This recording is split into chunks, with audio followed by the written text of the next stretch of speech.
El Señor esté con todos ustedes. Y con su espíritu.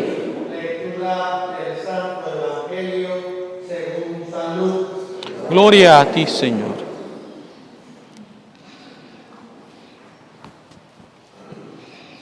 En aquel tiempo, un fariseo invitó a Jesús a comer con él. Jesús fue a la casa del fariseo y se sentó a la mesa. Una mujer de mala vida en aquella ciudad, cuando supo que Jesús iba a comer ese día en casa del fariseo, tomó consigo un frasco de alabastro con perfume.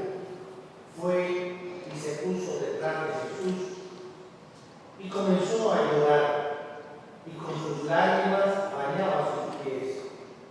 Los enjugó con su cabellera, los besó y los ungió con el perfume.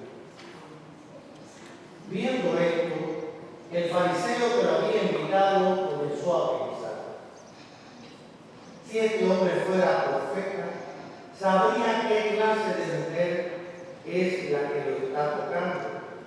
Sabía que es una pecadora. Entonces Jesús le dijo: Simón, tengo algo que decirte. El fariseo contestó: dímelo, maestro.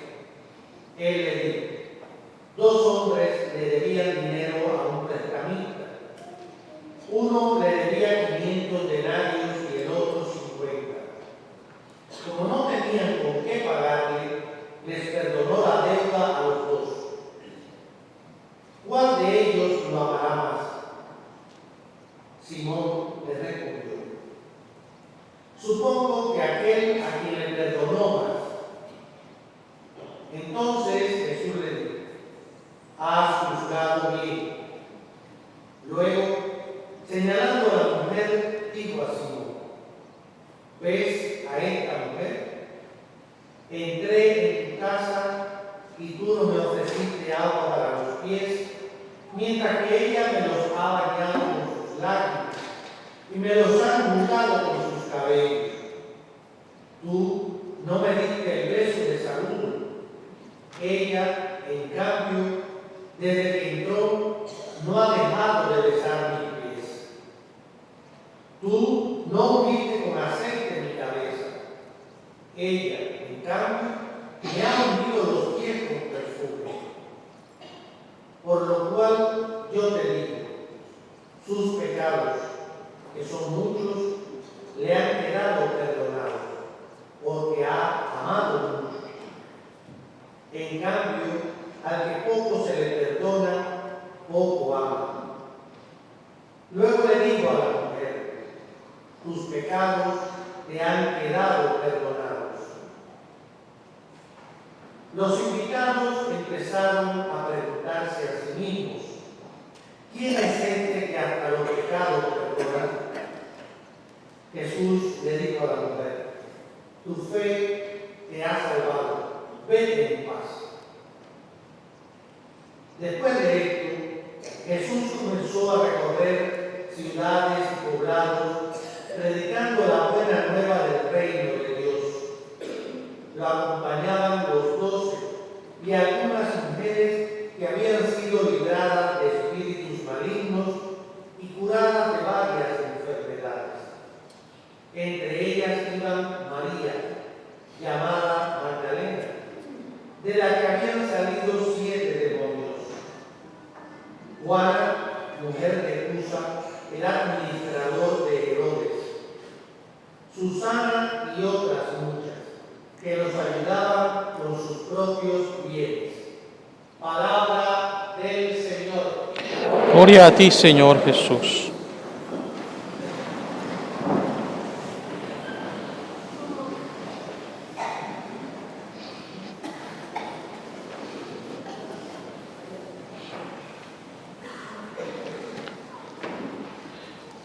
Creo que estas lecturas que hemos escuchado pueden resumirse en una frase muy especial, y es la siguiente: cuando nuestro corazón se cierra a reconocer nuestro pecado, nuestra culpa,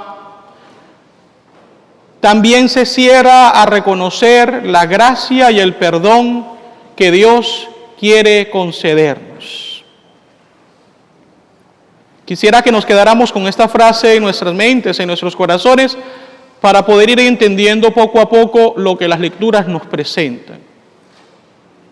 Cuando nuestro corazón se cierra a reconocer nuestro pecado, nuestra miseria, se cierra también a reconocer la gracia y el perdón que Dios quiere concedernos.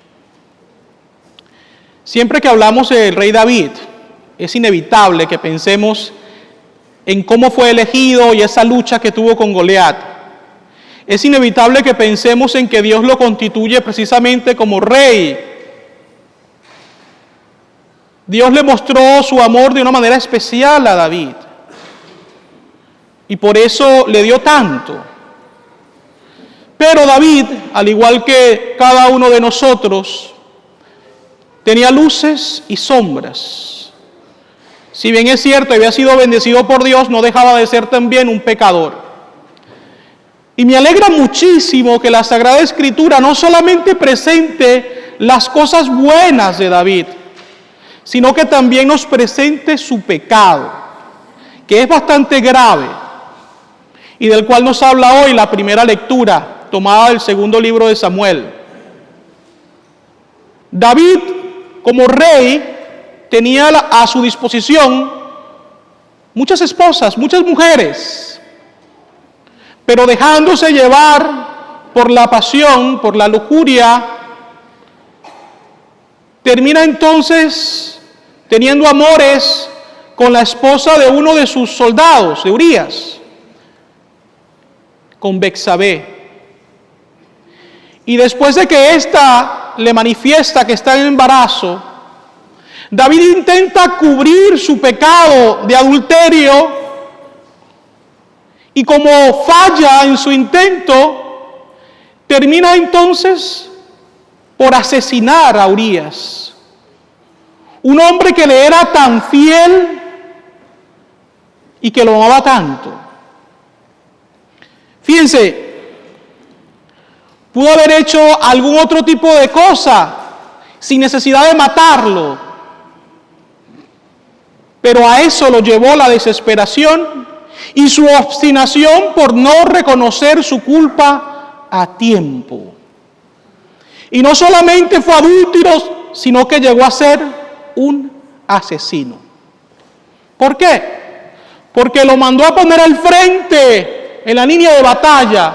Y no solamente eso, dio órdenes para que cuando vinieran a atacarlos, los demás se retiraran y quedara él solo. Y así muere Urías, un soldado fiel. Ahora bien, lo interesante es ver cómo Dios envía al profeta Natán para ayudar a David a que reconozca su pecado. Porque fíjense, en muchas ocasiones nosotros nos conformamos con pensar de que nuestro pecado queda en nuestro secreto, en nuestro corazón. Y como más nadie lo sabe, entonces todo está bien. Pero la pregunta que debemos hacernos es, ¿acaso Dios no conoce también nuestro corazón, lo que hay en él? Esto es fundamental. Yo creo que si nosotros pensáramos frecuentemente sobre esto, nos evitaríamos cometer pecados innecesariamente. Dios lo ve todo. Hay un chiste de un ladrón que entra a una casa a robar. Y resulta ser que en esa casa hay un loro que hablaba mucho. Y cuando el ladrón está robando, el loro lo ve y le dice, cuidado, Jesús te está viendo. Y el ladrón lo mira y le dice, ¿a mí qué me importa? Yo soy ateo, yo no creo en Dios. Y el lorito le dice, no, Jesús es el perro que tenemos aquí, el perro guardián. ataca. Y lo atacó. Qué bien que se llamaba Jesús el perrito, ¿no? Pero yo creo que esto es interesante, que nosotros lo recordemos siempre. Aunque nuestro pecado quede oculto ante los ojos de los demás, no quedará nunca oculto ante los ojos de Dios. Y vemos a Natán, que es enviado por Dios y que le hace reconocer a David su pecado. Y fíjense ustedes, Natán le dice con un ejemplo lo que había sucedido. David tenía muchas mujeres, no tenía que hacerse de la mujer de Urías, pero la pasión lo llevó a eso. Lo interesante, queridos hermanos y hermanas, es que después de que Natán le declara la verdad a David, este se desarma y reconoce su culpa y dice: he pecado contra Dios. Y ese arrepentimiento de David fue legítimo. ¿Y saben por qué sabemos que lo fue? Porque si buscamos en la Sagrada Escritura el Miserere, el Salmo 50, 51, ese salmo fue escrito por David después de que él reconoció su pecado. Es un salmo penitencial por excelencia. Misericordia, Señor, porque he pecado, dice David. Esto es lo interesante de la historia, de que David, gracias a la intercesión de Natán, reconoce su pecado y se arrepiente. Y esto es interesante porque fíjense, después de que David reconoce el pecado, Natán le dice: pero Dios te perdona, no morirás. Y eso es una clara alusión al sacramento de la confesión. Porque fue necesaria la intercesión de Natán para que David reconociera su pecado. Fue necesaria las palabras de Natán para que David supiera que Dios lo había perdonado. Esa es una clara alusión a la confesión. Natán también era un pecador, pero había recibido el llamado de Dios a ser profeta. Y estaba allí enviado por Dios para compartir con David su misericordia. ¿Cuántos de nosotros muchas veces, queriéndonos dejar llevar por el orgullo, por la soberbia o por el miedo a reconocer nuestros pecados, decimos: yo no me confieso porque es que no es necesario, yo lo hago directamente con Dios? ¿Cómo tú tienes la garantía de que Dios te está perdonando el pecado? Y sobre todo, algo bien interesante, ¿cómo tú tienes la seguridad de que realmente te vas a esforzar por no volver a pecar? El hecho de que tú acudas a la confesión y sientas vergüenza allí en ese momento, te motiva a decir: oye, yo no puedo seguir viviendo así. Es un ejemplo. ¿Por qué debemos hacer chequeos periódicos de nuestra salud? Porque, bueno, yendo al doctor, el doctor nos dice: está mal de esto y de esto. Tienes entonces que tomar estas medidas. Pero si yo nunca voy al médico, porque no quiero escuchar la verdad, entonces ¿qué pasa? Me sigo enfermando. Pues bueno, de la misma manera, el confesor, el sacerdote, actúa como ese médico de las almas, que ayudará a entender a las personas en qué tiene que trabajar para poder mantener una salud espiritual. Y el médico también se enferma y tiene que ir con otro médico, y el sacerdote también peca y tiene que ir con otro sacerdote a recibir el perdón. Lo interesante, pues, queridos hermanos y hermanas, es ver el arrepentimiento de David. Y esto nos ayuda, queridos hermanos y hermanas, a comprender que debemos ser misericordiosos con el pecador arrepentido y de que siempre tenemos que analizar a la persona en su conjunto y no solamente enfocarnos en su pecado, sino también en sus virtudes. Porque, repito una vez más, todos tenemos luces y sombras. Yo estoy seguro de que si pudiéramos ver la película de nuestra vida y tuviéramos la oportunidad de decir, Señor, dame la oportunidad de cortar, vamos a editar, vamos a cortar aquí, porque esta parte de mi vida no me gusta, y déjame comenzar aquí de nuevo, lo haríamos. Lo haríamos. Seamos pues, queridos hermanos y hermanas, no solamente pecadores, seamos personas abiertas a recibir el perdón y la gracia de Dios, porque Dios no quiere que vivamos en una permanente culpa. Dios quiere que nos levantemos del pecado que hemos cometido y junto a Él, tomados de su mano, caminemos hacia la patria eterna. Pero Dios no quiere que nosotros estemos constantemente diciendo, soy un pecador, soy un pecador. Él lo sabe. Él lo que quiere que digamos es, a pesar de mi pecado, Dios me perdona y me da la posibilidad de alcanzar el cielo. Y en eso tenemos que enfocarnos. La segunda lectura nos demuestra que la salvación es un regalo de Dios que se nos da gracias al sacrificio de Cristo por nosotros.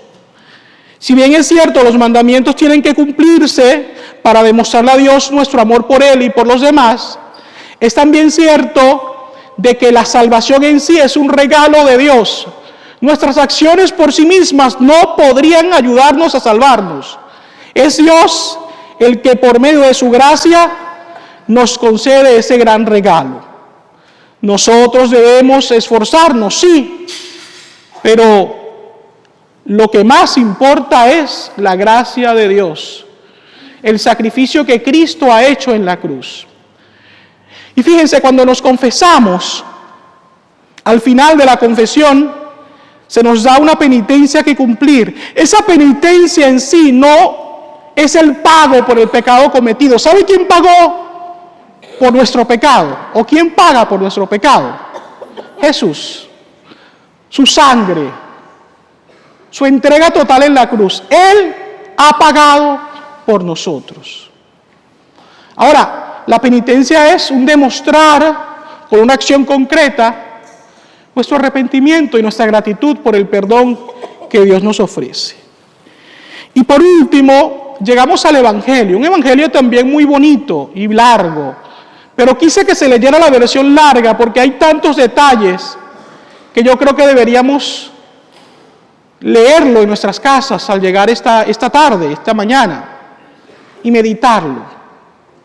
Fíjense, un fariseo le ruega a Jesús que vaya a su casa, lo invita a su casa. Y esa es la parte buena, que lo invitó.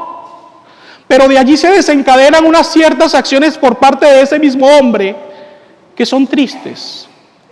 Y quiero comentarles algo, eso nos pasa muchas veces a nosotros. Venimos a la iglesia invitando a Dios a que venga a nuestro corazón, pero en ocasiones después de hacerle esa invitación, incluso dentro de la misma iglesia comenzamos a pecar en contra de nuestros hermanos. Este hombre invita a Jesús, pero cuando se da cuenta que una mujer pecadora llega al lugar, derrama perfume sobre los pies de Jesús, los baña con sus cabellos, besa sus pies, ese hombre comienza a juzgarla y a decir, si este hombre supiera quién es ella o si realmente fuera un profeta. Fíjense, no solamente la juzgó a ella, juzgó al propio Jesús. Y eso también lo hacemos nosotros con frecuencia. Juzgamos y condenamos a Dios. Cuando las cosas no salen como yo quiero, cuando yo creo que Dios es injusto, porque estoy pasando por algo que yo creo no merecer, ¿qué comienzo a hacer? Juzgar a Dios. No, es que Dios me dejó solo, Dios no me quiere, Dios no existe, Dios es un castigador. Son tantas las formas por medio de las cuales nosotros también criticamos y juzgamos a Dios. Este hombre decía en su corazón, si este realmente fuera un profeta, supiera quién es la mujer que lo está ungiendo. pero él también era un pecador. Y fíjense, muchas veces ese es el problema, que siempre consideramos que el pecado de los demás es más grande que el pecado que yo he cometido. Siempre eso es lo que nos impide ser misericordiosos con el prójimo. Pero perdona a tu esposa. No, padre, es que mi esposa me fue infiel.